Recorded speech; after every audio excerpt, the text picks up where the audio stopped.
So, hello everyone. So, welcome to this Wednesday wellness session again with Metta Center, where we invite teachers from around the world and all traditions to come share with us their tips on how to meditate. These sessions provide us with opportunities to learn from the different teachers as well as ask questions about our individual practice. So, hope you get something out of this session as always. And before we start, I'd like to just invite you to reflect on what brought you here today. What's your intention for joining the session? Perhaps you just want to be happier, find joy in your life, or you wish to deepen your practice in the Buddhist practice. Perhaps you're faced with some kind of blockers in your meditation and you're looking for advice. Whatever it is, I invite you to just sit with that intention.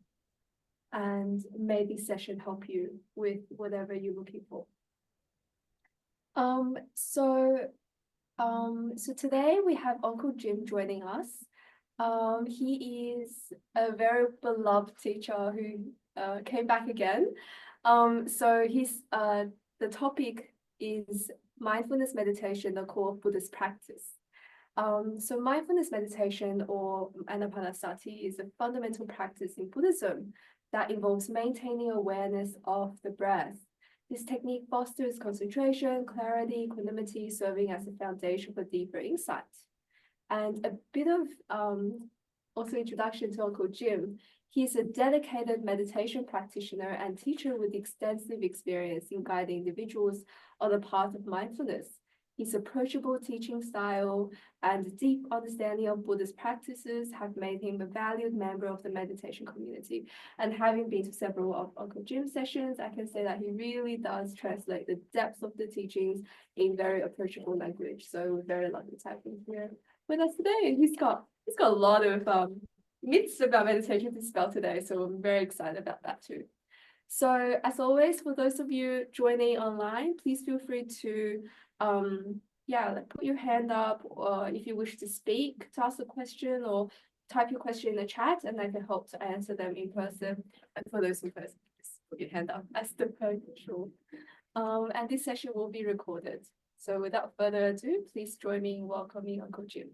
Over to you. Okay. Good evening, everyone. That includes the one here. And today's topic, I think I'll talk about the core practices of Buddhism. That's meditation. Now, how do you know that a person is a Buddhist? Or how do you know a person is a Christian or a Muslim? It's very much the sort of mindset he has. It's a sort of lifestyle he has. It's a sort of way certain people think, right? And it's got to do with the psychology, it's got to do with the physiology of the person. It's nothing to do with the age or sex or race or whatever. You can't say a Buddhist is black or Buddhist is white. You got black Buddhists, you got white Buddhists. But how do you know that they are Buddhists? I'm not talking about other religions, because you can learn from other religions. But for a Buddhist, we do not have that sort of dogmatic teachings. It's that when you talk about dogmatic teachings, it's the way you dress, the way you talk, the way you think, everything in your life has to be dictated by what is stated in your religious practice. You can find that people who, when they belong to a certain religion, they have got to avoid eating certain things, got to wear certain clothes, got to behave in a certain way. And even the lifestyle, they got to go to have meetings every week and whatever, honest prayers and all those things. But when we look at Buddhists, since we are all Buddhists, what actually makes up our Buddhist practice? So if you look at it, much of our Buddhist practices are being determined by the culture we belong to. You find that from people from a certain country or certain culture, they do certain things. And that sort of things they do also reflects on that, the way they think, the way they are being brought to think, or the way they are being taught to think. Now, I would got to say that Buddhism is not a religion which is very dogmatic. We don't have the things which says that you must do this or things. Although I got a suspicion that it's being clapped on to us nowadays, where people say you must be this, you must be that to a Buddhist. In fact, I'm not a typical Buddhist in outlook or even in my way I talk. Right? They seem to think that, no, people say, but Buddhists don't do that. Well, I think I always tell people Buddhists can do anything at all. But then they come and quote to me the 5 precepts. Buddhists shouldn't kill. I say it's not that Buddhists shouldn't kill. It's just that the Buddhists are advised not to kill because of karma.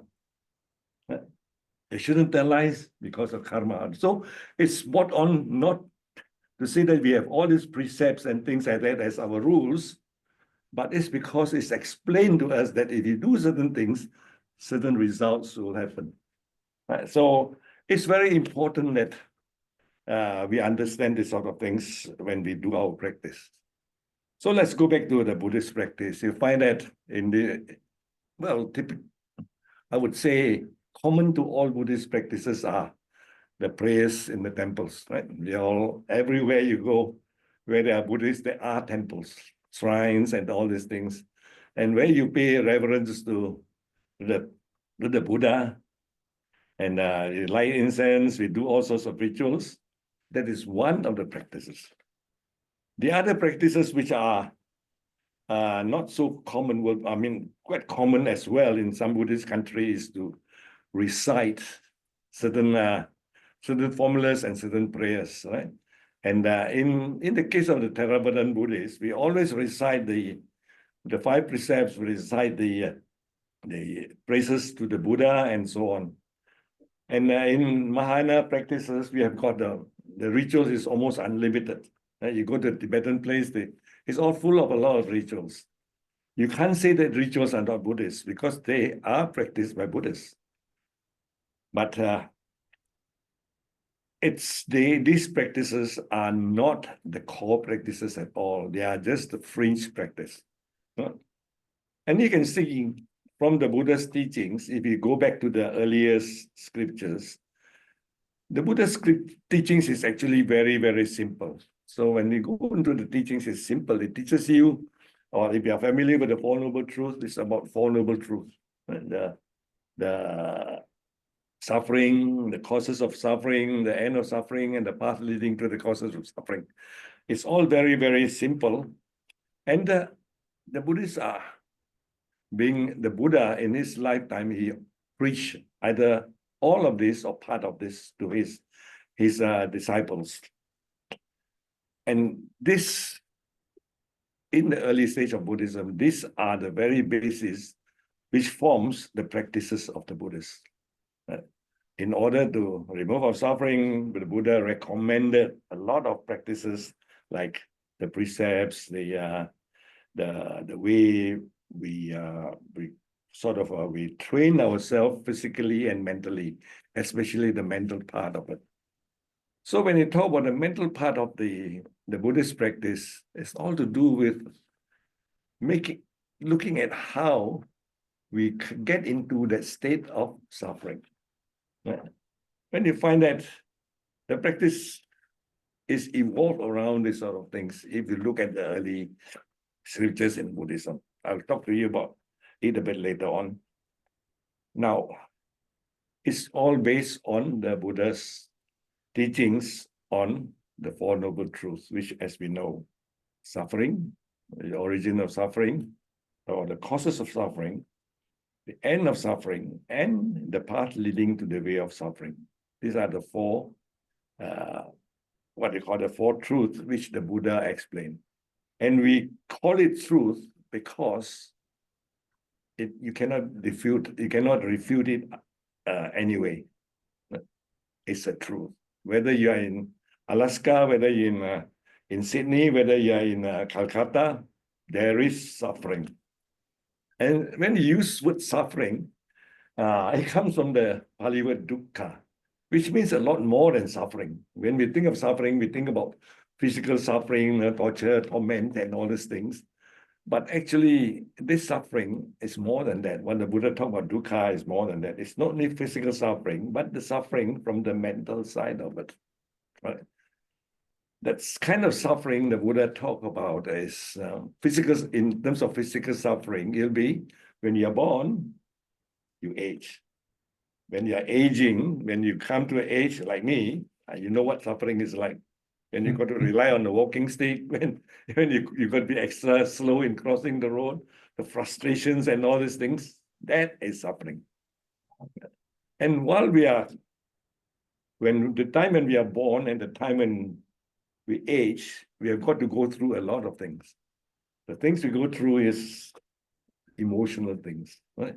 We got to have to deal with sickness, which is part of what they call suffering, and a lot of other things which we can call stress. Right? I'm sure all of you have undergone stress before. Right? When you're waiting for a bus, more stress. When your boyfriend or girlfriend has left you, bigger stress. Or when you're facing with a terrible sickness, that's even bigger stress. Right? And when you've got this big frustration, there's all this stress. And this stress is what we call suffering as well. As mental thing, followed by physical thing. And in the teachings of suffering, what the Buddha explained as suffering is to also to be with things which we don't like. When you don't like certain things, you got to be with it. You don't like to study, but you got to study. You don't like to go to work, but you got to go to work. So these are the things. You don't like certain people, and yet you got to be with them. You don't like certain situations, yet we've got to be with them, with it. So this is a form of suffering. And the other one is just the opposite of it. With things we do not like, we find that we cannot be with it all the time. Right? I've seen people falling in love. They always walk, going together like a pair of what do you call that? Whatever, twiddle-dum and twiddle-dee. But there are times when they got to say goodbye, and that's the time you can see they got that feeling they got to part or be away with the things you like. So that is suffering. And the Buddha, in the explanation of suffering, it tells us that it's because of the 5 aggregates. It's because your body reacting with your mind, and the mind is because of the feelings, the perceptions, and then the volition and your consciousness. So in his teachings, he tried to explain all these things to us to make sure that we understand. And that is part of it. It's not the practice yet. It's just that teaching part, right? The part where it's a theory. And in order to put the theory into practice, we have got to do it. And at the same time, the Buddha also taught that knowledge is one thing, and how you benefit from the knowledge is another thing. Right? You know a lot of things, but you might not be able to benefit from the knowledge if you don't apply the knowledge. And the application in Buddhism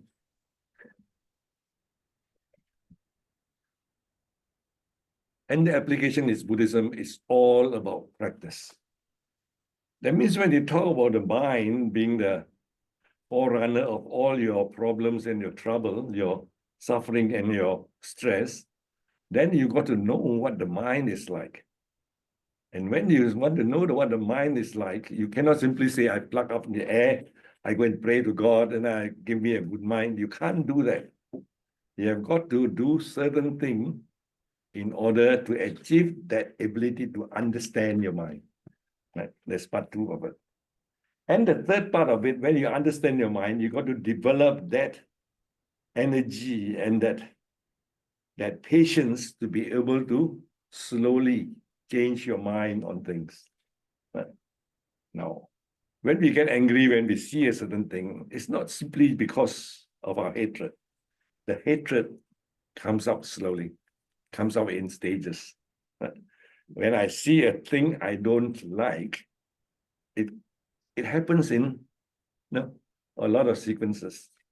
It's because I set my eyes on the thing. And then from the thing, what happens is I develop that sensation, and my eyes works with my way of thinking, or we call it my mind. And from there, I start to perceive the thing to be a certain thing. And my memory experience and all these things tells me that this thing is what I don't like.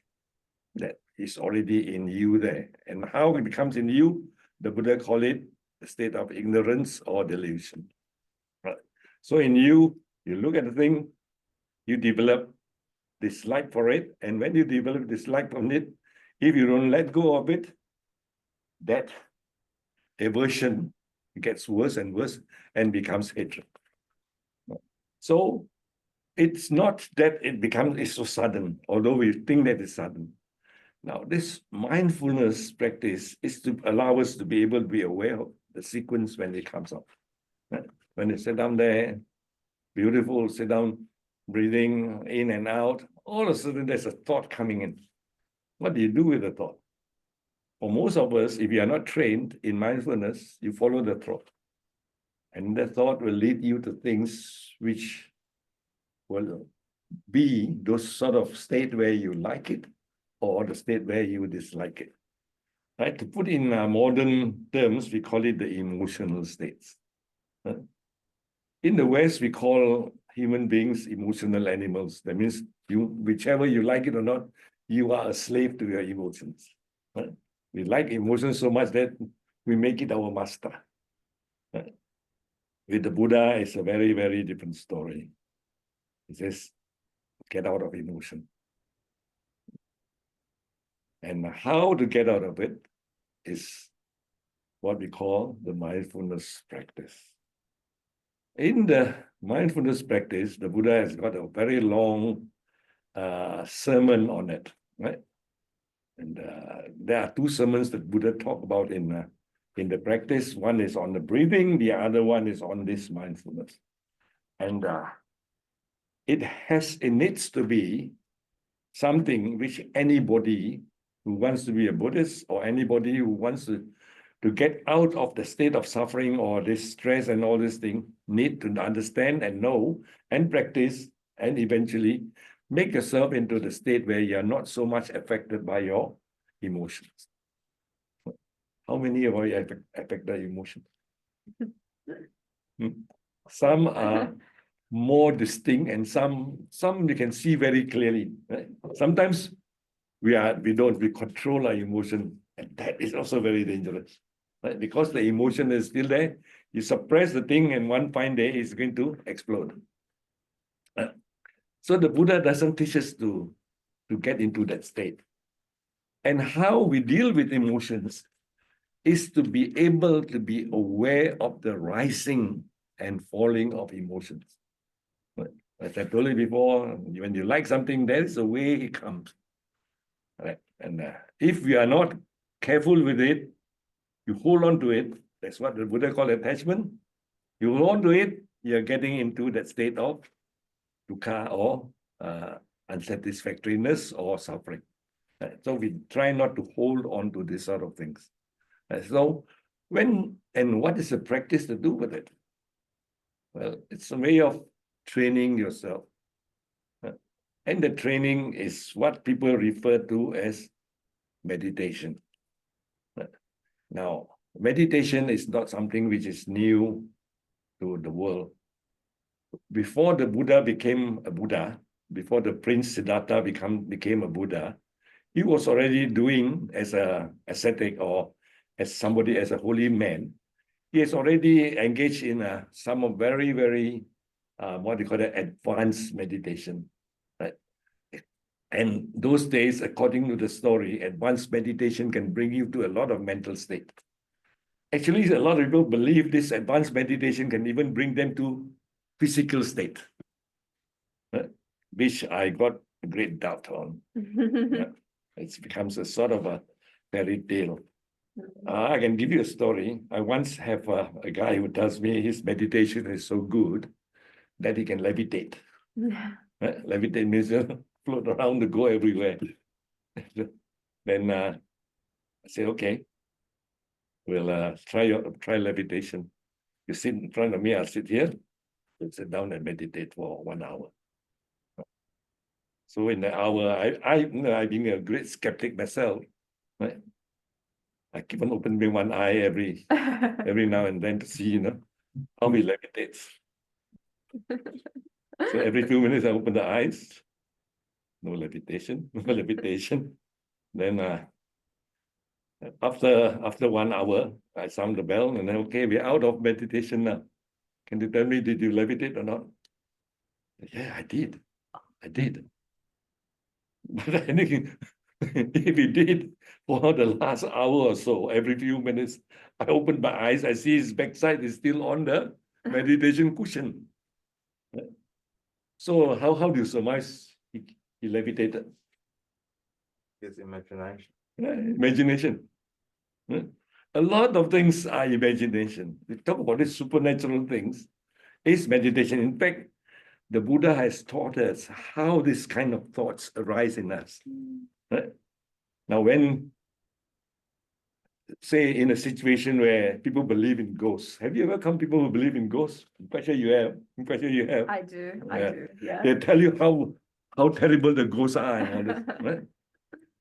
And but for me, I listen to it as a ghost story. So the ghost doesn't happen. In fact, if you look at the Buddha's teachings, it says all dhammas are the result of the workings of the mind.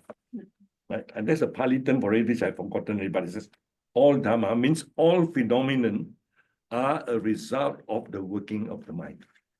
Right? So when a person sees a ghost or sees anything of those sort of things, it's real to them. But to people who don't subscribe to the thought, it's not real.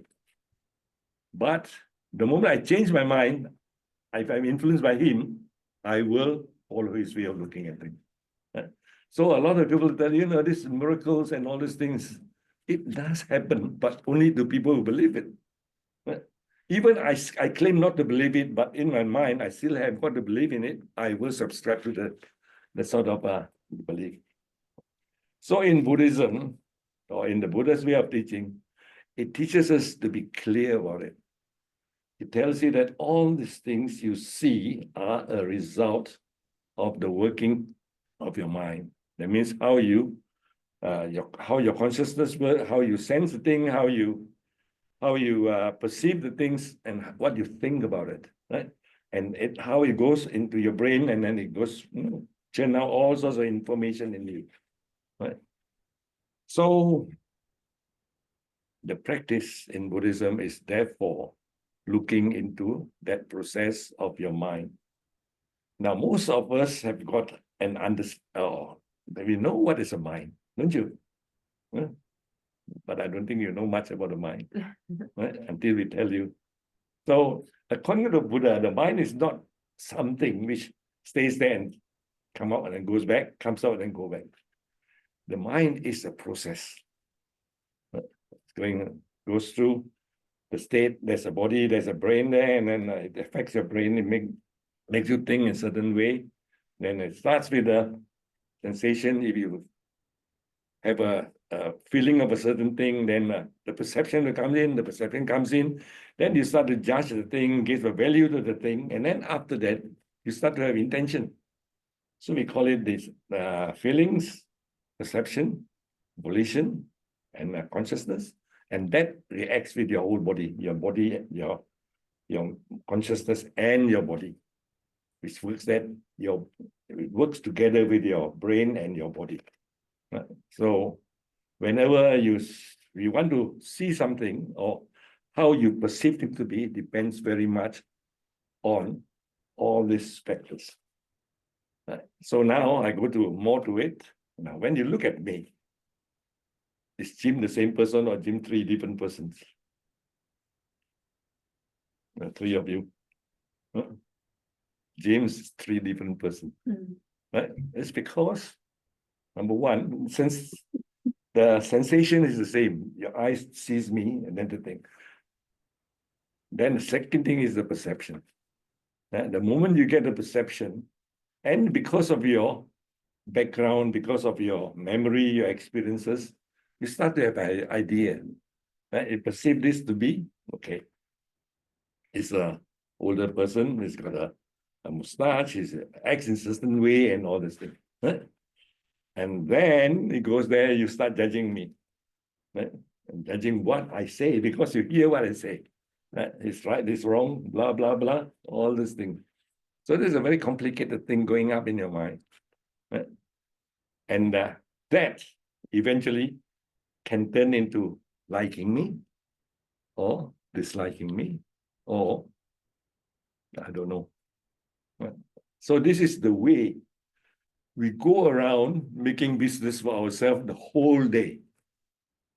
And in a lot of cases, there is no need to. Why it happens that way is because we are attached to certain ideas and certain things. Right? When you go around, you see a fellow yelling and all these things in the streets. The first thing we think is the fellow is mad, isn't it? Or being upset or certain thing. If you let go of it, it's all right. But you don't let go, you go up to the tram. By the time you reach Westmead, you're still thinking of the fellow. Same thing is when in a quiet place. We talk about meditation in Buddhist Library. I give them a case where you hear a very loud car going around the corner. When you hear a loud car going around the corner, what sort of idea have you got? Now, I came to Australia almost 50 years ago. Right? And those days, we got old things called toranas, we call old bombs. Right? And who drives all these things? They are all the louds. Right? The people who looks very much of the lower, so-called lower class people and all these things, right? If you can use the word. Right? And the first thing that happens to people like me, being brainwashed, because I live in the Hills District, we are all very high-class people. We think we were. Right? And people who drive that, we think that they're all people from Blacktown. Because we consider Blacktown people to be very low. And that still happens in Australia. Just ask the people from St. Ives. Okay, so when you have that, when they hear the sound, straight away, I think of this old Dorana. And then with this young man sitting down there, smelly, having shaved his beard for a few days, wearing a duffel coat, and then going around. Now, the perception of it is that car is written by what we call a loud, right? And if I hold on to it, it gets stronger. Then I started saying, people shouldn't be doing that. This is a quiet and respectable neighborhood. How can you have this sort of things going on in this place? Right? If you all are like that too. Yeah, if you hold on to things, you get more and more thoughts about it. And the thoughts comes. And no matter what it is, the car has gone over to maybe to Leichhardt or somewhere. I'm still holding to that sound. I'm still holding the memory. I'm holding to all this thing. And the worst thing is I'm holding to my grudge and I'm holding to my suffering. Right? So eventually he might have reached his house in Blacktown. I'm still thinking about it while I'm driving home at night. Right? People are like that. Young people, old people like to say that. Young people are like that. They are all blah, blah, blah, blah. But for what you know, I've never seen the car, but I already got a very vivid picture of it. But for what you know, the car might be driven by some old, respectable, retired judge.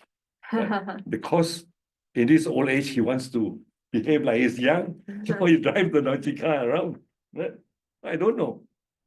But in my mind, that is not a thing to do. And then eventually what I'll think, okay, I must ring up to Alan Jones. Those days, Alan Jones in the radio is big thing. Right? You always condemn all this thing. I must ring up to him and tell him, there's immoral things happening in our country. How can they have this thing happening here and so on?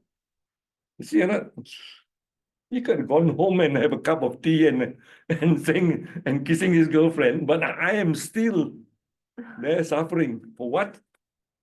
Some sound I heard. Right? So in the practice of our mindfulness, the Buddha tells us what you heard is a sound, and don't get attached to the sound. I'm not physically attached to the sound because the sound is longer there. I'm mentally attached to the sound and I'm making a big story out of it. And because of that, all the time I'm torturing myself. Do you think I'm stupid?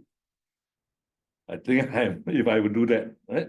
So what the Buddha recommended us to do is, when you hear something like that, and you perceive there's something to be not too good, understand the mechanics of it, and then give up at a certain stage.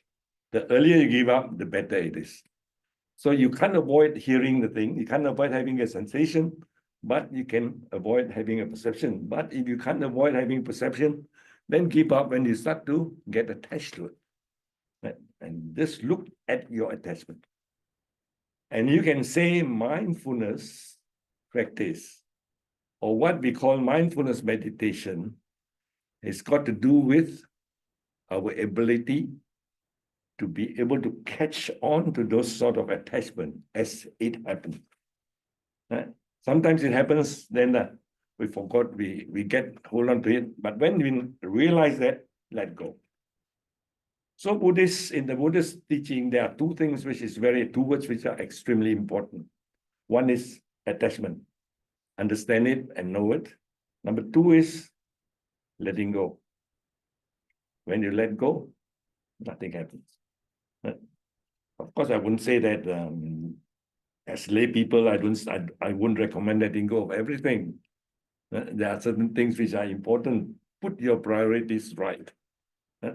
There are a lot of things which we need to let go, but we didn't have chance to let go.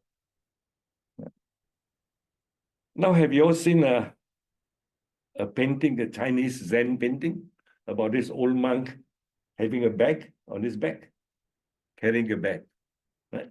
And there's usually a few words there. He says, when I walk, I carry the bag. When I sit down, I carry the bag. But when I let go of the bag, I'm relaxed. Right? So for you, for me, we carry a lot of things. Right? When I came just now, and now I'm always wanting to be punctual, okay? So my house is here, the tram is 20 minutes. Right? So, I mean, not from house, but the tram station. So I leave a bit earlier. And I can see the anxiety there already. Right? Then when I sit down, when I go there, one tram is just gone. I say, oh, I missed the tram. Will I be late or not? Actually, I know them as early, but because of the habitual way of thinking, you carry on the thing. Then all of a sudden, I think, why worry about that? He will be early anyway. So I sat down and just focusing on the breathing and be relaxed about it. And that's why you say, all these years of meditation, that is what it taught me. Just don't get burdened by things which are not necessary. And with things which are necessary, that's another thing. When we put on the unnecessary burden, then you find that you cannot think properly, you cannot act properly. Right? So when things which are extremely important, and you find that there is this sort of attachment to it, you got to look at the attachment and learn how to what do you call that? How to get out of that nasty situation. Right? If your mind is being clouded by attachments and all these worries and all these things, the psychologist tells you cannot think properly. Right? So the best way is to sit down and take a deep breath or take a few breaths like we do in meditation and let the thing come in and see filter through your mind what is necessary and what is not necessary. Right. So this is the way the Buddha taught us to be mindful, to put it very simply. But for training is a different thing, a slightly different thing. What the Buddha taught us is to develop a habit of being able to be aware of the mind. And it's all put in the collection of, put in the sutta, which we call the Satipatthana Sutta, or the sutta on mindfulness, on the foundations of mindfulness. And that, I think, should be every sutta for every Buddhist who wants to practice mindfulness. And that would be the core practice, because that's one of the important teachings to develop a practice so that we can stay away from a lot of our stress and our problem. Right? Now, it all starts with the way we prepare ourselves. Right? It says you got to be the thing which we have got to be aware of is to be what we need to have is to be alert, right? And this alertness will allow us to be more aware of things and therefore develop mindfulness. And then ardent, not giving up, and being mindful. Mindful, you and I we know how to be mindful, but we are mindful only in a certain level. We are mindful of crossing the road. Sometimes we are mindful of saying things, but sometimes we are not. When you're not mindful about crossing the road, the car will collect you. If you're not mindful of saying the wrong things, you offend somebody. So, but generally, we are mindful about the sort of things. But the important thing is to be more mindful of that through a series of training. And the training starts with mindfulness of the body. For example, are you mindful of the breathing or not? When's the last time you're mindful of breathing? And yet, breathing is a very important part of our life, isn't it? So the Buddha starts with it. Right? It says, okay, mindful of the breathing. And from the mindfulness of the breathing, then you go slowly into other things. Right? Your mindfulness of breathing, your in-breath and your out-breath. And different teachers have taught different ways of being mindful. That means you're mindful of the out-breath, mindfulness of the in-breath. And you can be mindful through your nose, through your throat, through all these sort of things, through your stomach and all this. So develop that, to be mindful and to be able to focus on things. And that is the first part of that practice of mindfulness. And then we can be mindful of our body. Right? When you're mindful of breathing, be mindful of the body. Be mindful that you're sitting, or be mindful of the sensation of touch you have in your body, and so on, it goes on. Then after that, when you're sitting down quietly, there will be what do you call that? Things which are disturbing you, right? It's your thoughts. So when you come, you got the thoughts, okay, this is a thought. But normally when you have a thought, you go on with it. So, but when you're mindful of your thoughts, let go, be aware of it, let go, and then come back to your breathing. So the breathing is your object of meditation, is also the station or the place where you bring your attention back. And that is the way to develop concentration. And when concentration develops, then you are more mindful of things. And we are more mindful of things, you can be aware of what that thought is all about. Normally, there are so many thoughts coming in, we do not know what's happening. So when you start to be aware of the thoughts, then from there, you slowly know what is this thought. And knowing the thoughts is very important. It's acknowledging what your mind is up to, where your mind has gone. Right? For example, you want to train a little puppy, what do? It's not easy to train puppies, right? Anybody have trained before? You get a little puppy, very unruly. So you catch it by sit.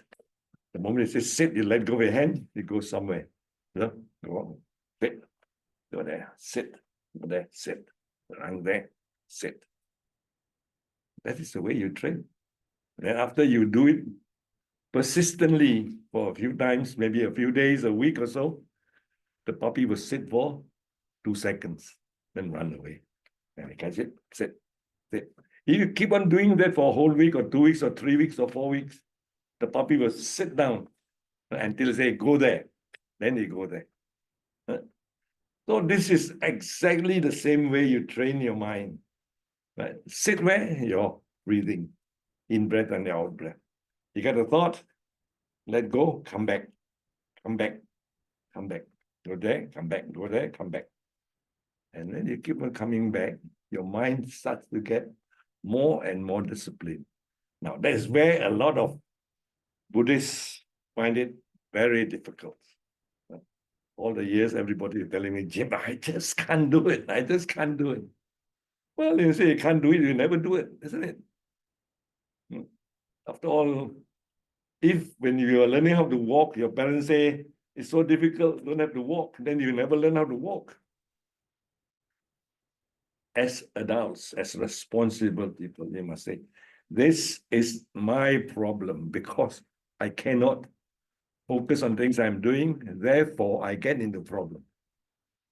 So keep on doing it. And that is where you develop the energy required. Start doing for a while, then the thoughts will come in, and when you have got a more higher level of consciousness, then the thoughts will be clearer. You know what it is all about. It's no longer a thought which you don't, some thoughts. So it happens, become more clearer with the thoughts, acknowledge the thoughts. That means know where the puppy has gone, and then let go and come back. Don't simply say, I'm not thinking. There's a lot of people doing that, right? When they say that, you are defeating the purpose of your meditation. Actually, incidentally, meditation is not a Buddhist term. You don't find the Buddhist book. The Buddhists call it bhavana or practice. It's not, it's got to do with meditation, it's got to be prayers, it's got to be study, and all these things to do with all the practices. But it's very important.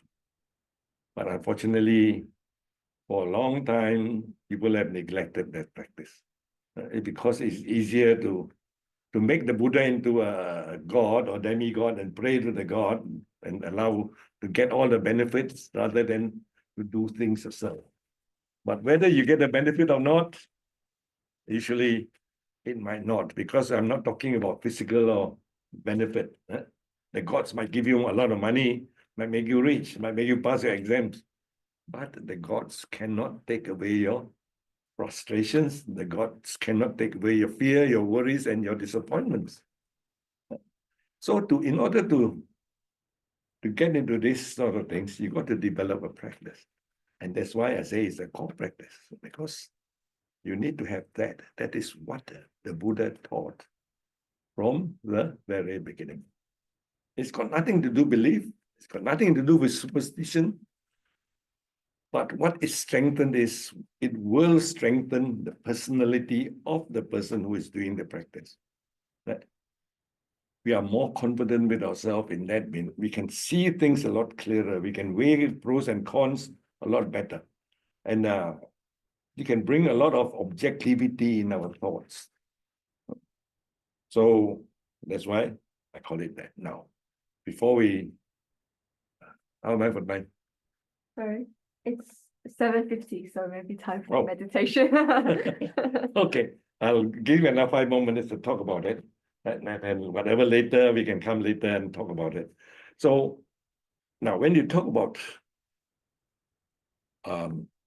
mindfulness, it's not just only, that's the beginning of it. And later on, you start to be mindful of the state of the mind you're in. The mind itself, how it goes, how it gets steady, how it gets, what do you call that, stable and all this. So you can see the development of mind. And from there, we look into the mind states. You can see a lot of things which are causing us problems, right? For example, like our anger, right? Is in there. Our desires, something which we really like, right? And then a lot of those things, which is what we call the mental states, which are causing problems to us. And then after that, we go into the teachings, which is formed the noble truth. And then there we can understand the noble truth better. In the beginning, like people like you and me, when we start learning Buddhism, the noble truth is about memorizing, that's suffering, cause of suffering, end of suffering, and leading to the suffering. Or sometimes people who are very Pali conscious say, oh, the thing is dukkha, dukkha samudaya, and dukkha nirodha, and the magga, and all this. Right? But these are just words. But when you start to be able to be aware of your what do you call that, the hindrances that blocks you from understanding, then you can start to see how clearly, how relevant the Four Noble Truths teaching and the teaching of the Four Noble Truths is to our life. And whatever you hear about all these big philosophical thoughts, you leave it outside. Because the Four Noble Truths, when you start to understand things through mindfulness, it's all yours. It's no longer somebody's, what do you call it? Somebody's knowledge. Okay, so now, you want to have a meditation talk first, or you want to have a question answer? But Maybe meditation. And okay, then people we have can questions. Maybe. we'll sit down for about 10 or 15 minutes. All right. Sure. Now, there's no strict rules on meditation. I wouldn't want you to sit with one. There you are. You're subjected yourself to a popular idea about meditation. Oh, okay. I call that meditation in nightclubs. You must put a disco light on.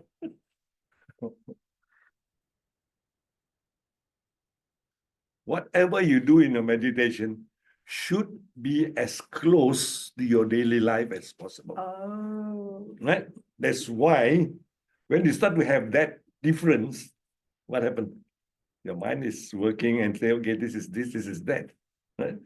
After all, what does meditation do to you? To back the light up.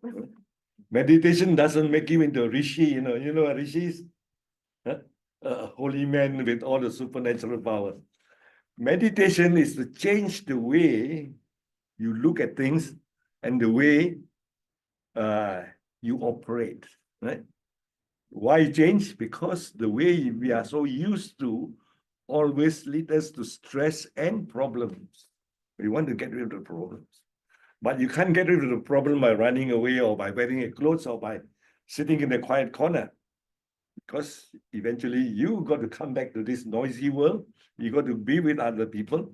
And that's what meditation is for, to how you are able to see your emotion coming up and let go of those things with people around you. Okay, so we have the early stage of it, the beginning of it. Let's sit down comfortably and just breathe in normally or slightly harder than normal. As you breathe in, you notice that air is coming through your system. Comes through your nose. You can focus on the nostril to note your breathing. Or there's some movements on your throat, or the movements in your chest, or your movement in your abdomen. Now, the two main parts which people note in meditation is through the nose and through the abdomen. As you breathe in and out, there is this sensation. You can focus on the nose and note the sensation. As you breathe in, there is this sensation of air flowing, temperature. As you breathe out, there is a sensation of air flowing in and out. The movements, the temperature. Same thing with the abdomen. As you breathe in, you can feel the abdomen rising. As you breathe out, you can feel the abdomen falling. So either focus on your abdomen or your nostrils. As you breathe in, follow it. Say in breath. As you breathe out, out breath. As your abdomen rises, know that you're breathing in. As the abdomen falls, know that you're breathing out.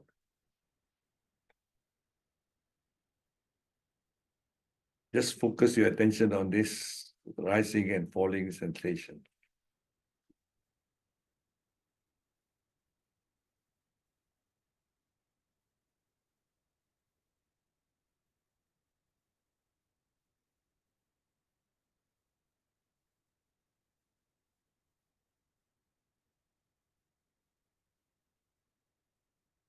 As you're focusing on your sensation, on your in-breath and out-breath, there may be interruptions to your thinking.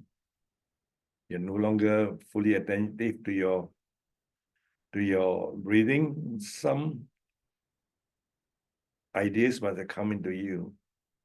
Just know that is a distraction. When you know that is a distraction, let go of the distraction and come back to your breathing.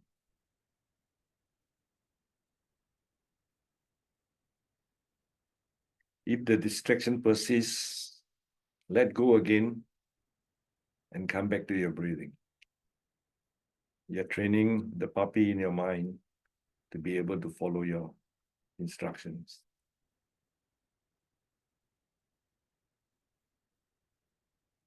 When there are distractions, know the distractions and come back. When you come back to your breathing.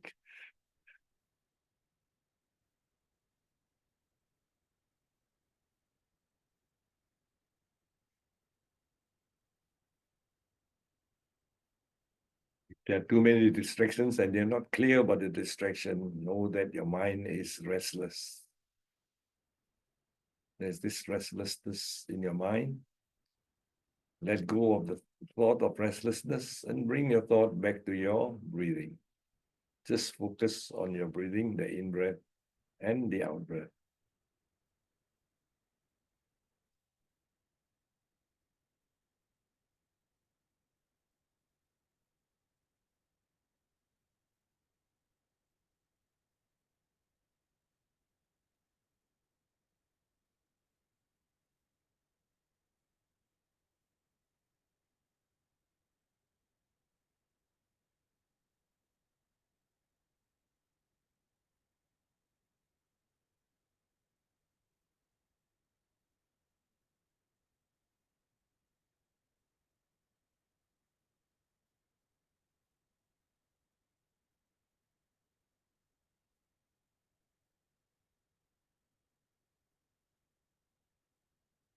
Try to keep your focus on your in-breath and your out-breath through observations of your nostril or your abdomen.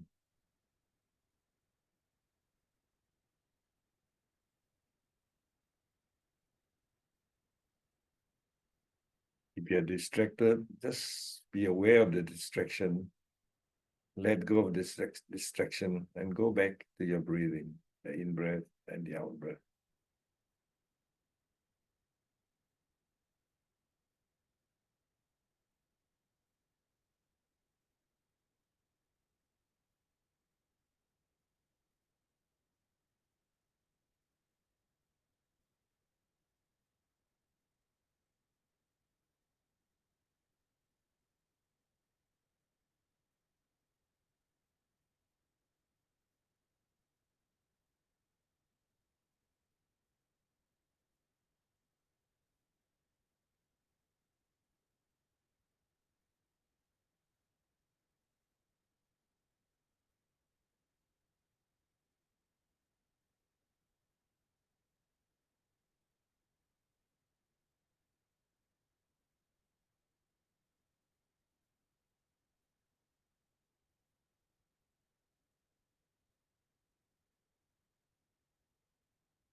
You're sitting, just you can also take a next few moments to know that you're sitting.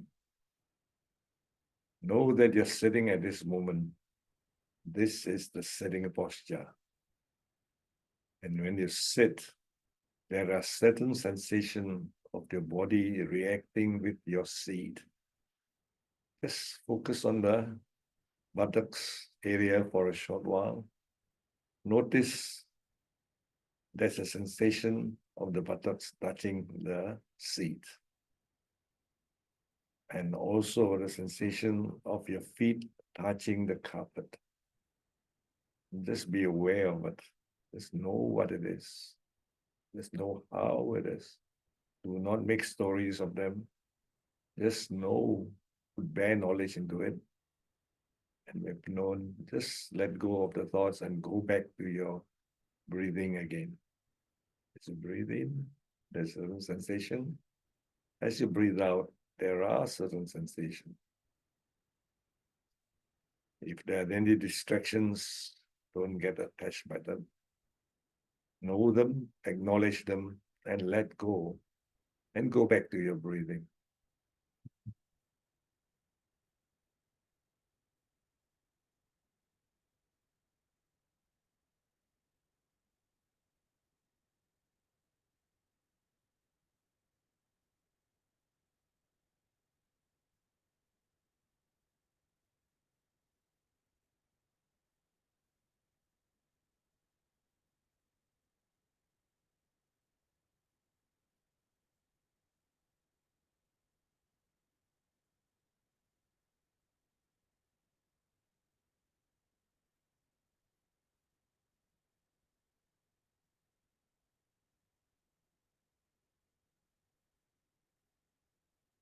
As you sit down and observing your breathing, if you are feeling relaxed, know that you are relaxed.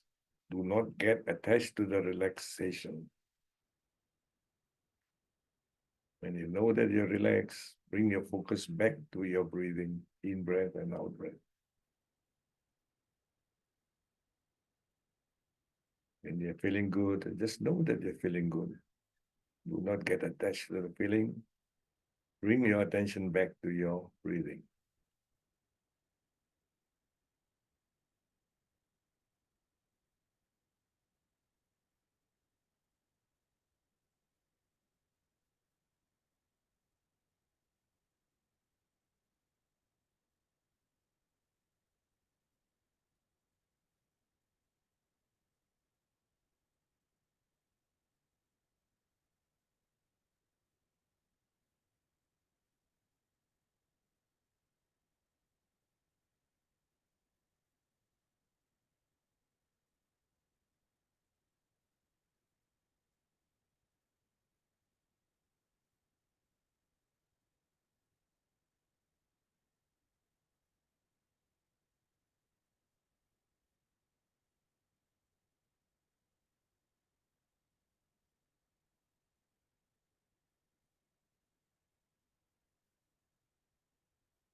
And open your eyes and bring your presence back to the room.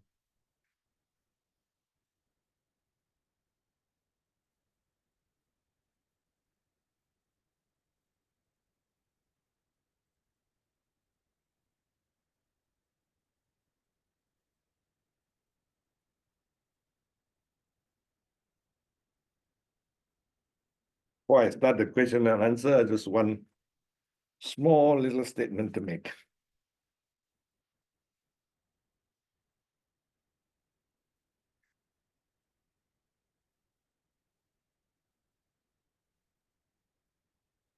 Yeah. Now, you know why I said just now we don't worry about how you sit, as long as you sit comfortably, right? I don't care where you sit, because you got to be as close to your daily life as possible. Because Buddhism practice is not something you do in the mountains or in the temple.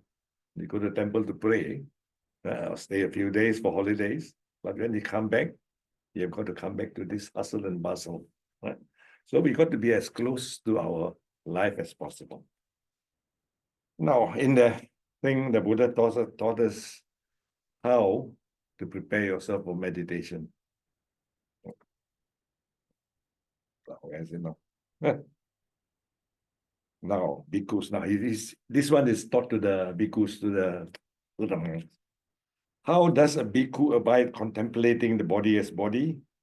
Here, a bhikkhu gone to the forest or to the root of a tree or to an empty hut, sits down, having folded his leg crosswise, set his body erect, and establish mindfulness in front of him. Ever mindful, he breathes in. Ever mindful, he breathes out. Okay, so this is the way you prepare yourself for meditation. But you can say, Jim, in the book it says you got to go to an empty hut. This is an empty hut. It's closed because the monks they don't live in a room like we do. They live in a kuti, you know, this an empty hut. And then it says sits down, right? Having folded his legs crosswise, set his body erect, and establish mindfulness in front of him. Now, that's a very important thing. People will say, why do you make people sit on the chair and not sitting on the floor? Because it says here, it sits on the floor. Why not? If you look at the times of the Buddha, nobody sits on chairs. So the Buddha didn't say, go and sit on a chair. Even the kings don't sit on the chair. The king sits on a sort of thing, big of a rock, and sit up on top of the rocky thing. Right? So we sit on the chair with your body erect. Right? That means to feel relaxed. Right? When you sit down, slouch, you won't relax for a long time. If you sit in a good posture, your body will last longer without all these distractions in you, right? And the important part is establish mindfulness in front of us. That means we got to be mindful of everything. So initially, just be mindful of your breathing, because you can't be mindful of 5 or 6 things at a time. Just be mindful of your breathing. In breath, out breath, in breath, out breath, in breath, out breath. Sometimes you can see the breath is longer than others. Right? And when you do that, you just know this breath is longer. Just keep focusing on the breath. And then after that, when there are things coming in one by one, you are able to be aware of. The thing is, we have got to deal with the distractions in the early stage. Any distraction comes out, learn how to let go. The Buddha says, do not get attached to anything coming from this world. Right? Any thoughts at all, just let go. And then later, it tells us about posture. Right? So just now, I told you to be aware of your sitting. That is in accordance to this. You got to be aware of your posture. Right? So when you sit, aware of your sitting. When you walk, aware of your walking. Right? All these postures. And then it means that you got to develop this mindfulness all the time. But of course, possibly for most of us, we can't develop all the time, but you can improve. to start somewhere and keep on going with it. Right? And the awareness is not only in the posture, but the awareness is also in the sensations which you receive in your body. Like when you sit down, have you ever occurred to me, have you ever thought about it? When you sit down, what is the sensation of sitting? Very rarely you do that, right? Unless you're very tired. That's beautiful, but you're not aware of the posture. You're aware of the sensation. So now we want you to be aware of that sitting. When you sit down there, on your buttocks there's this seat here, right? And that awareness of it can mean things which are hard, things which are soft, things which are flowing, and all this, which we call the 4 elements. And so, when you look at it, it means the awareness of almost everything which is in you and around you. Right? And then only you start to look into the rising of your emotions. Right? So this is just the beginning of it, mindfulness meditation. Right? It's a long process, and but once you learn the fundamentals of it, you can always learn how to prepare the thing or do it for yourself.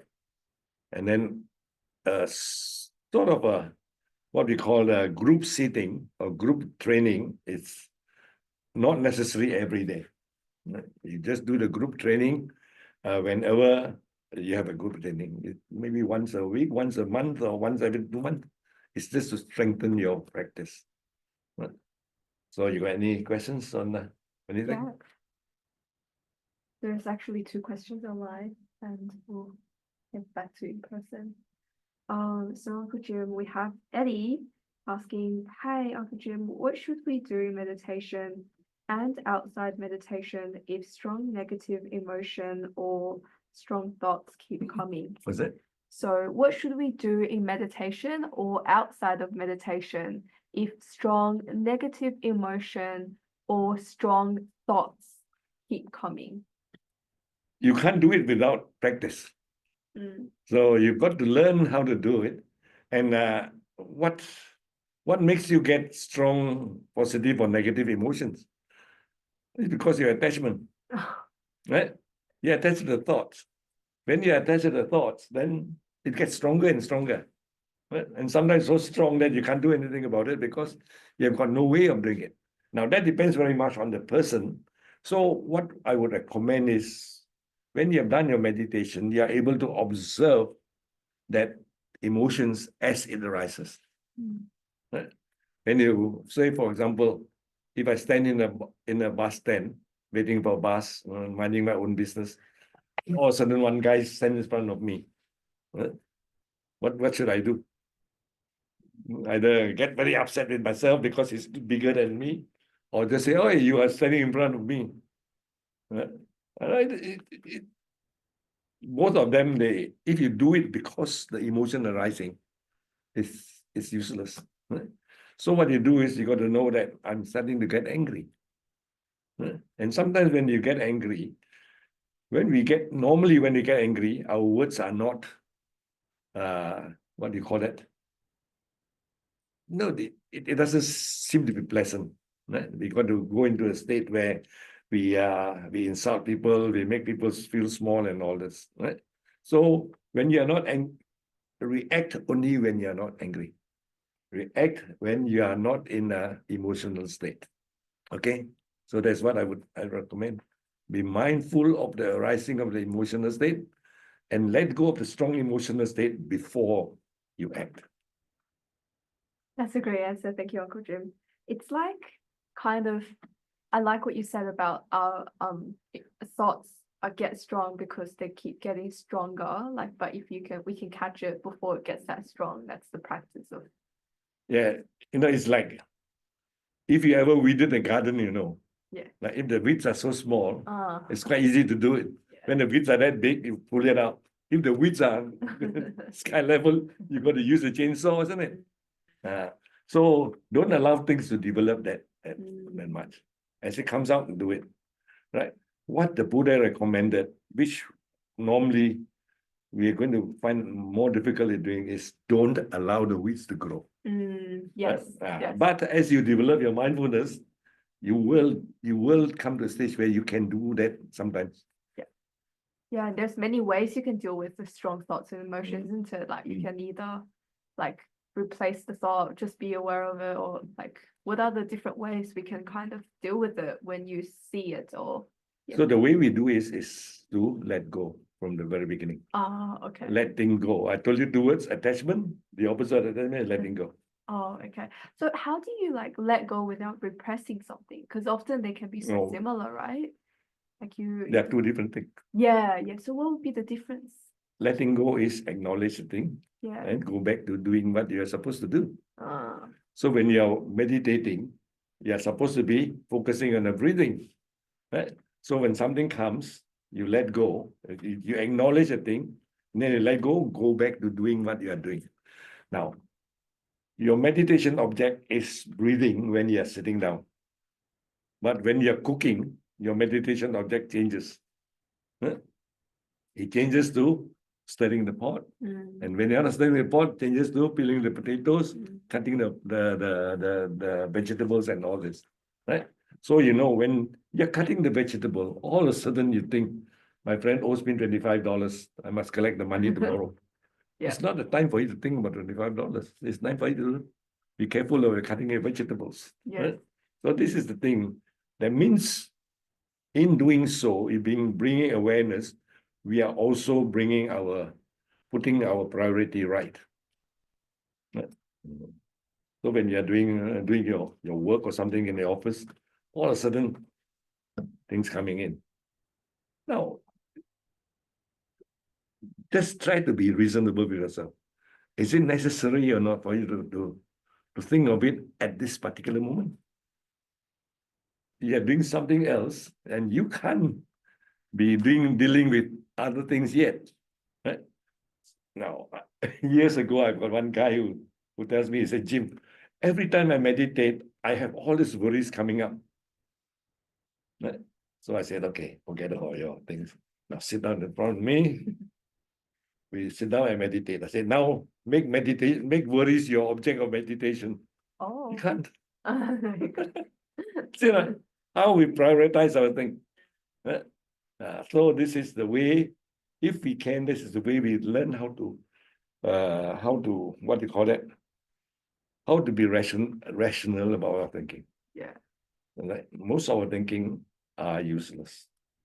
I got years ago, almost 40 years ago, I got an apprentice and a young guy. He's working with me, and then at the time he thinks that all these old Chinese men are all very, very wise. So he wants to share some of my wisdom.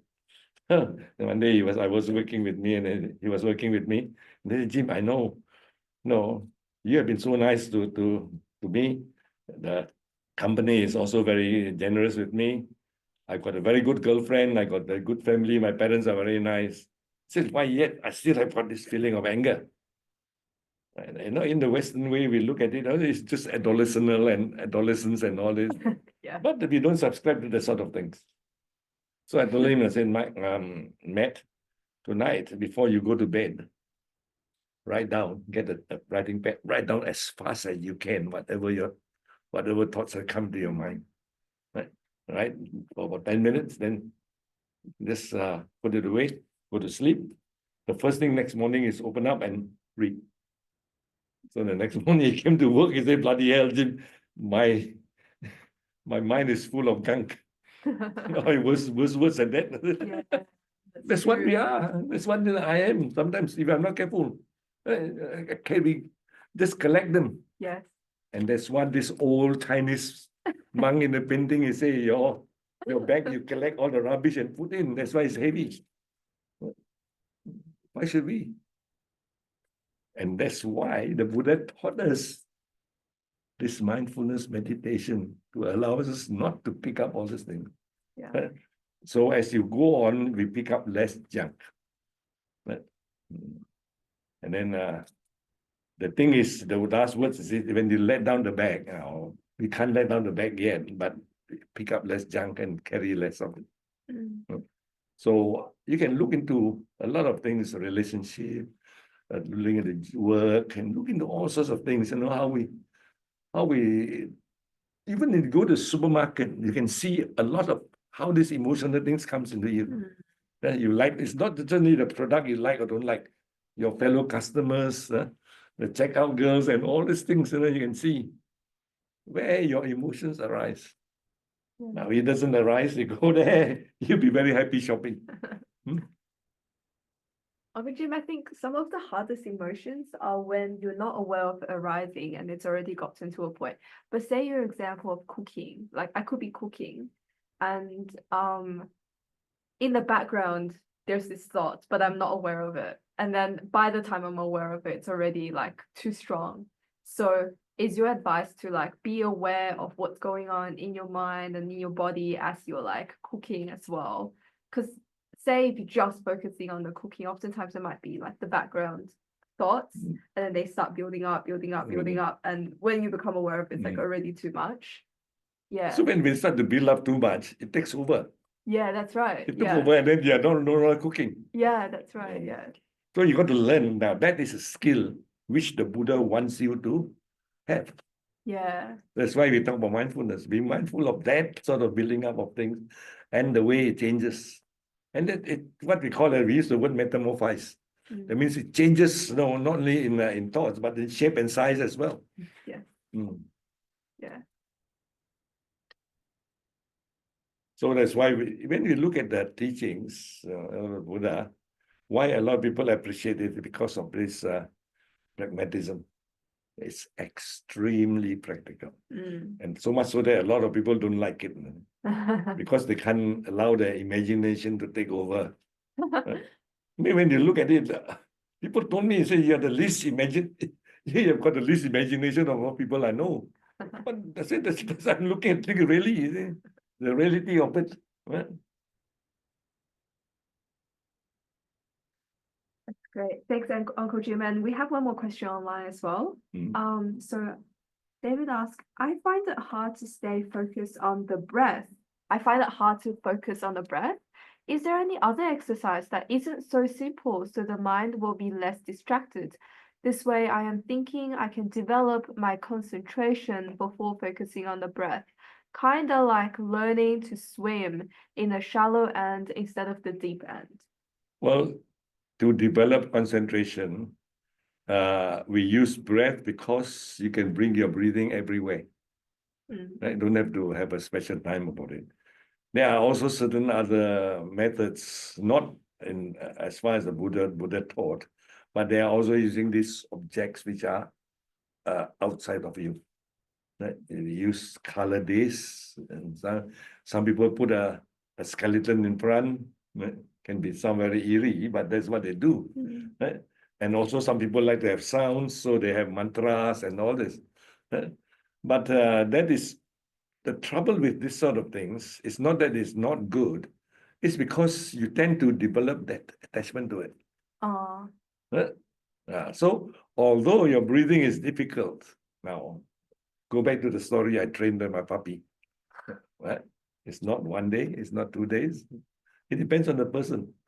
If you go to 10 days, 15 days, 20 days, and you keep on saying, I want to do it, right? Have the energy to do it, have the patience to do it, then possibly in a certain period of time, you might be able to focus on the breathing for 1 minute or half a minute. Right? But it doesn't mean that when you focus on the breathing, nothing can happen. No. You know that distraction. You're still aware of things. Right? When the distraction comes, do not get attached to the attachment. Why people say they can't focus on breathing is because of this solely. Because when the distraction comes, they go along with it. As you go along with it, they're gone. No more breathing. There's something else. So it's very important that we keep on going into that breathing. And I tell you what, that's my experience. I'm not one to be able to meditate very well in the early stage. And when I join some monks for meditation, I'll be sitting at the back there. I don't dare to sit in front because I move. I move a lot. So, and the thing is, I can't concentrate more than possibly 30 or 40 seconds. And I keep on. And then looking around. Sometimes close your eyes, do it, Jim, do it. The more you do that, the less you'll be able to concentrate. Yes. Right? Don't force yourself. Now, I've got a word for it. You just ease into meditation.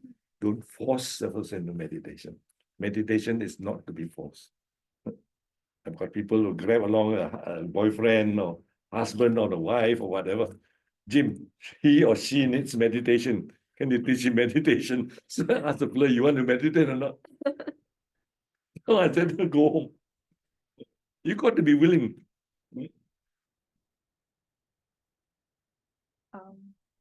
Hope that answers your question. Are there any questions in person? Well, maybe I'll ask a question. So, you said to be aware of your distractions or your thoughts, but sometimes when something comes up in your meditation, you kind of give a commentary, and that agitates your mind even further. You say, that's a bad thought, then that's a commentary. How do you stop the commentary? Because when you give that commentary to yourself, saying that's a bad thought, I should go back to my meditation or to my breathing, that agitates your mind as well. So how do you kind of stop the commentary? If you are aware of it, cut it off straight away. Don't worry about it. Go. Call it distraction. Call it attachment, whatever you call it. But after that, go back to your breathing. But these sort of things, that's why the people believe in Satan and all these evil things. They come back to you. Well, they come back. And when they come back, what do? Some people, they are too strong, too weak to resist the thing, so they entertain the thing, go with them. Second time you come, go. Third times you come, go. 15 times you come, go. Go back to your breathing. Same thing with when you're cooking. Cooking is the best time to do your meditation. Same thing with walking. When you walk, are you really walking or not? Are you looking around? Are you getting attached to this fella, that fella? So it's not that when you walk, you don't remember anything else, but anything to do with the walking. You got to see there's a hole in front, there's a drain there, or there's an obstacle or whatever, right? But just focus on that act of walking itself. So that when you start to do that, then you are doing the second part, which the Buddha tells us, very important part. How to slowly bring your mindfulness into your life. Right? To us, when you talk about meditation, to the Buddhists, meditation, we call it a practice. It means that sitting down is not the sole method, the sole way to meditate. Right? We talk about things, it's not meditation, but developing mindfulness. Right? So in your mindfulness, you got to be aware of what is happening in your mind all the time when you're sitting, standing, lying down, and moving. And it's all in this book. So that's why when I don't insist that you should sit very still and force yourself that way. It's not. When you sit down, initially you got to feel comfortable, right? But because of the law of nature, the law of dukkha, when you sit down, after a while, you will feel uncomfortable, right? Because your mind shifts, right? And then you start to feel uncomfortable. You can still, and I say sit comfortably, you can still feel comfortable for 5 minutes, 10 minutes, 15 minutes. But afterwards, you will want to move. And when you want to move, that is that discomfort you are experiencing. And then let's note it, I'm feeling uncomfortable now. I'm attached to this discomfort. But it doesn't mean that you shouldn't move. If you still want to move, okay, move mindfully. So, okay, moving. And then now sit down there, I feel comfortable. Don't go and tell yourself, I shouldn't be like that. Right? The feeling of guilt is not in Buddhism. No. But one case where one guy has got a long quarrel with a neighbor. And then he feels, one day he felt that, he said, I feel like chopping the tree of the neighbor and throw all the rubbish over the fence for him. So is that bad? It's in bad thoughts. I shouldn't be entertained the thought. So that comes your that's natural for you to think that way, isn't it? But don't get attached to the thought. Let's know that attachment. Right? You can feel like scolding somebody, but sometimes it's better to hold your tongue. Just know that if it's your hatred, and then instead of scolding them, you be level 2, criticize them. Level 3, you start to be aware of that, then you'll be advising them. And that's why some of our monks are so good. They never, I've got my few monks I have, they never scold anybody. And yet we all listen to him. Why? Mindfulness up here. And you have experience with monks who are like that. Some of the monks are very stern, but they never scold you. You notice or not?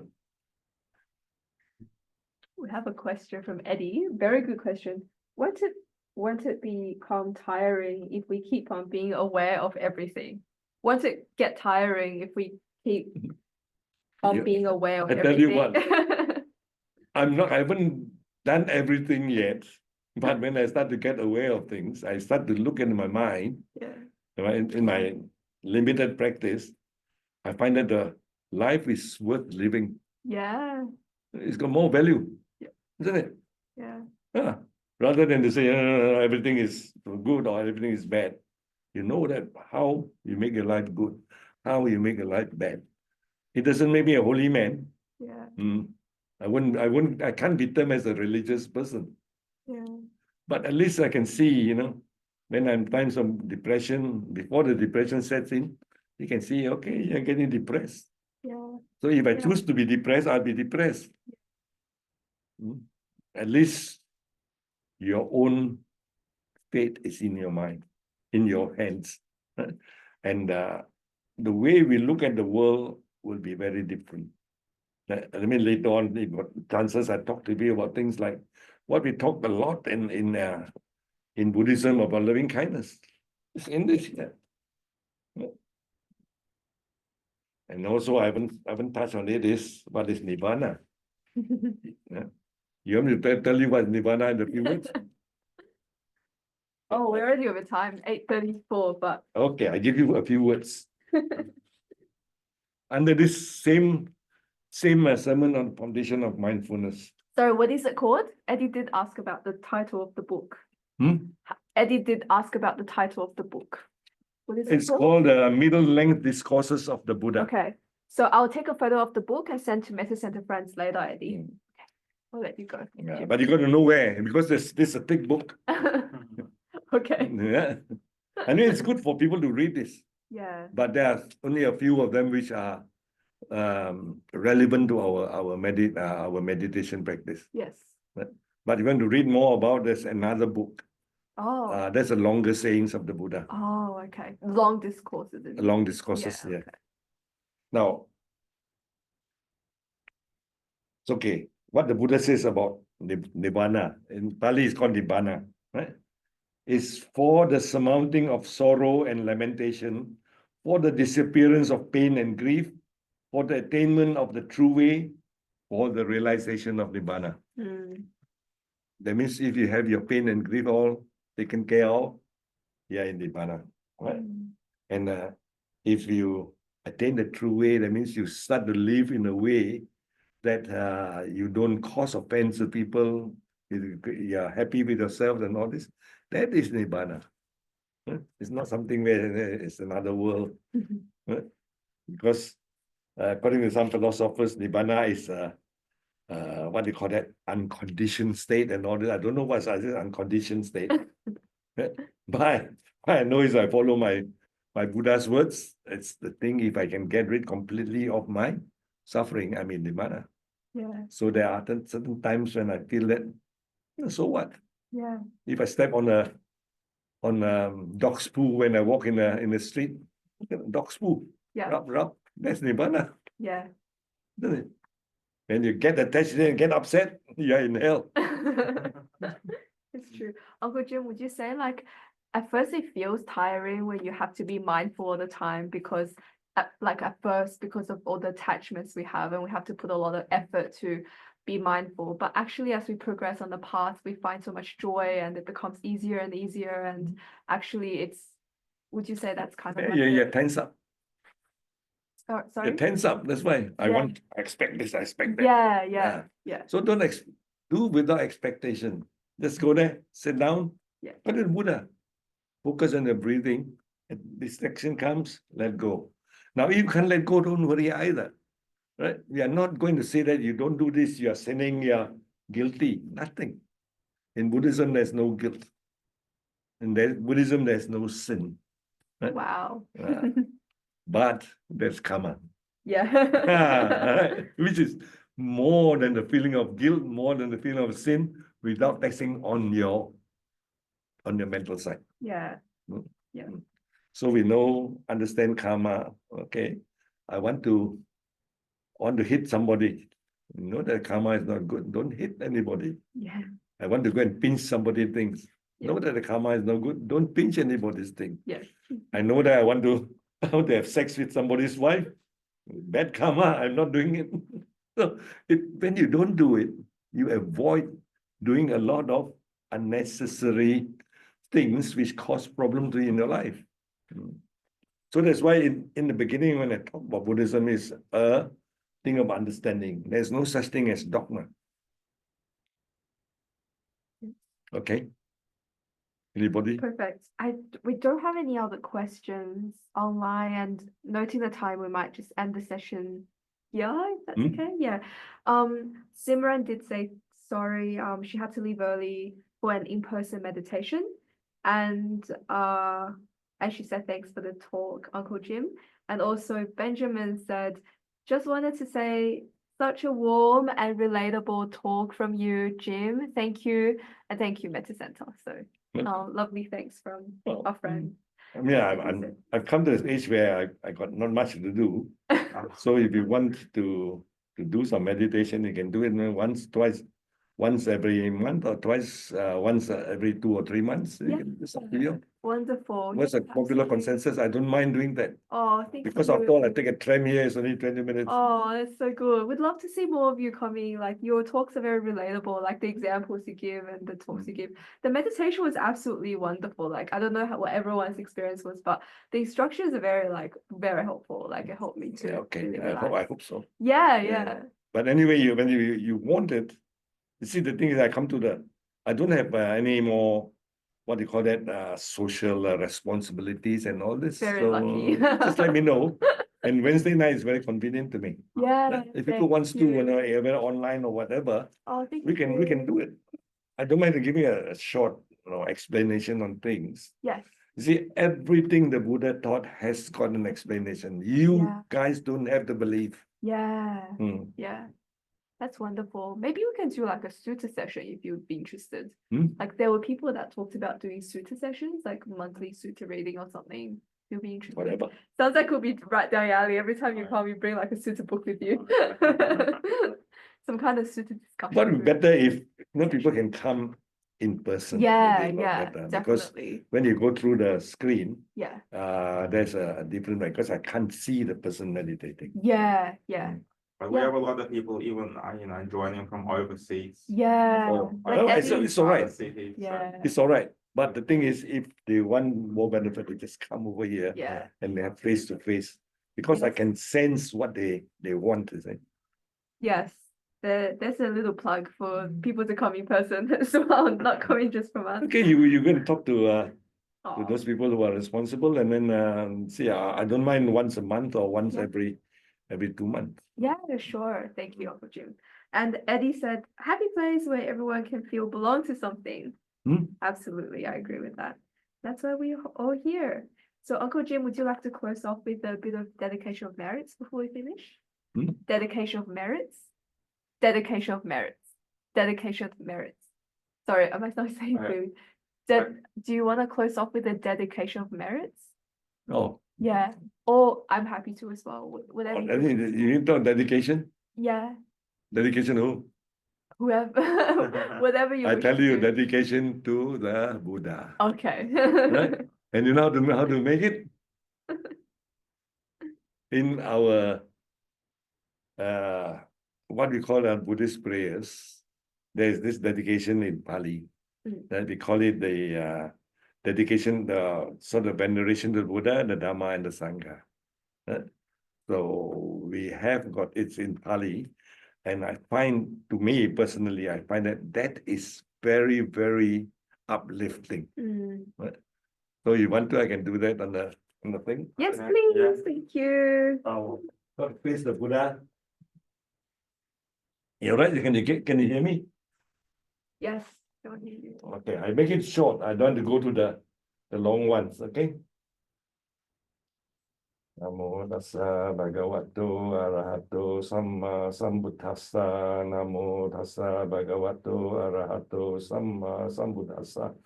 Namo tassa bhagavato arahato samma sambuddhassa. Iti piso bhagava arahang samma sambuddho vidya charana sampanno sugato lokavidu anuttaro purisa dhamma sarati sattha deva manusanang buddho bhagavati swakato bhagavata dhammo sanditito akaliko ehipassiko Opanayiko bacatang veditabo vinyuhiti Supatipanno bhagavato savaka sangho uju patipanno bhagavato savaka sangho Nyaya patipanno bhagavato savaka sangho Samici patipanno bhagavato savaka sangho Yadidang cattari purisa yugani atta purisa pugala esa bhagavato savaka sangho ahuneyo pahuneyo dakhineyo anjali karaniyo anuttarang punya ketang lokasati.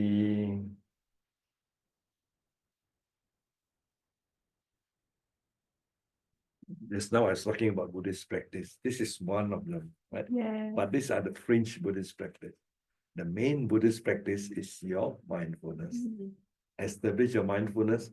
Then we do this is just to express our gratitude. Right? What I said just now is something we should say that's the Buddha's quality. That's the quality of the Dharma or the Buddha's teaching, and there's the quality of the people who follow the Buddha. Right? So, and you find that whether you're in Burma, Thailand, or Sri Lanka, it's all the same. You use the same words. Wonderful. Thank you so much, Uncle Jim. Thank you again for coming. And Okay. yeah, Thank it's you always for wonderful inviting me. having you here. So let me know when you want me to come again. I should be able to be around. Thank you so much. Yes, definitely. And we have some and we have some thanks as well from online. Bill said thank you as well. We have some announcements as well before we go. This Sunday is Santi Sunday, right? Like 30, yeah. This Sunday on the 30, which day is it? This Sunday is Santi Sunday, where we've got like the Santi monastics coming to together to run a family day. And the family day, basically, I think they have talks, meditation, sometimes have Tai Chi or movements and so on. So it's a lot of fun if you're interested. It's on Sunday between 5 to 7:30 p.m. And then next Monday, we have Rod Lee joining to give a talk on compassion. And next Wednesday, we have, I'm not sure which teacher yet, but we have the same meditation session between 7 to 8:30 in person in Parramatta as well as online. Also, we have a very special event coming up. We have a 4-day meditation retreat with Ajahn Yo, and that's formally now on the website. It's between 22nd of May to the 24th of May. So it's 4 days, and it will be in Vajrasala, which is a beautiful retreat center. So please sign up if you're interested. I'm just going to post the link in the chat. Ajahn Yo is a really special teacher. He's given a talk at Metta Center before, and we then thereafter invited him to come to Australia. He's a student of one of the very well attained teachers called Ajahn Gangha, Lumpur Gangha in Thailand. So and Lumpur Gangha has given him blessing to give meditation teachings as well. So we're very lucky to have him join. When he's here in Australia as well, like, why can't I post the link? Yeah, I did just now. When he's here in Australia as well, he'll be in Sydney for 2 weeks, or he will be joining us for Monday and Wednesday sessions. But he'll also be doing his regular every day. He'll be living at Parami Centre, which is in Villawood. And he runs these special programs every day, which is he starts the morning with an exercise like Qigong type thing, and then they do guided meditation together. They do Dharma talks, but they do like these tea sessions where you just drink tea together and you can ask any questions, like personal questions or like any Dharma related or meditation questions. And yeah, so like the whole day, every day that he's in Sydney is pretty much like a program where he's living. So if you're interested, you can also join. He'll be going to various different centers to give talks as well, and we'll follow up with more information. But yeah, we're very excited. So the retreat, the link is in the chat. So if you're interested, feel free to sign up. And I think that is all for tonight. Thank you everyone for your questions in person and online and your participation. Really grateful for all your spiritual friendships to come together. And yeah, have a lovely evening and week, and we'll see you next week.